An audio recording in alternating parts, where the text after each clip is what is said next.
Hi, I'm Hope from embroidery.com, and in this video I'll be showing you how to do stem stitch.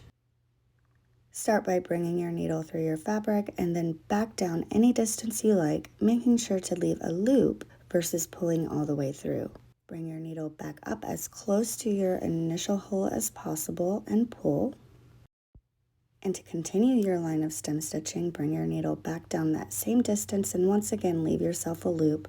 For stem stitch, your working thread or the loop thread should be below your line of stitching.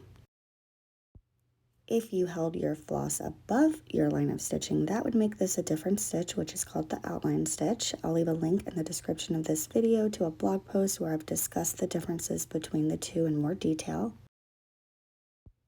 When you're using stem stitch to follow a curve like what I'm doing here, I generally recommend that you not worry so much about whether your floss is above or below your line of stitching. Instead, I recommend focusing on keeping your loops to the outside of your curve. In the example I'm stitching here, you can see I'm keeping those loops to the outside of my curve. This keeps my line of stitching nice and smooth. Keeping your curve in mind as you stitch will also help you to remember which direction your loop should be facing. So when you stitch outside of a stand, for example, you may find that you turn your hoop around as you stitch different portions of your piece.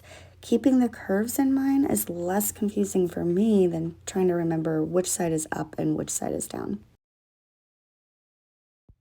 I've sped us up here just to get us to the end so I can show you how to end a line of stem stitch.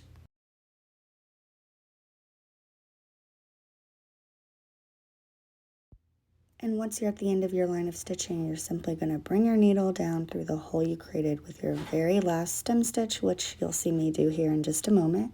I hope this was helpful. For beginner-friendly embroidery tutorials that include instruction in written, photo, and video format like this, make sure to visit my blog. I'll leave a link to that in the description of this video.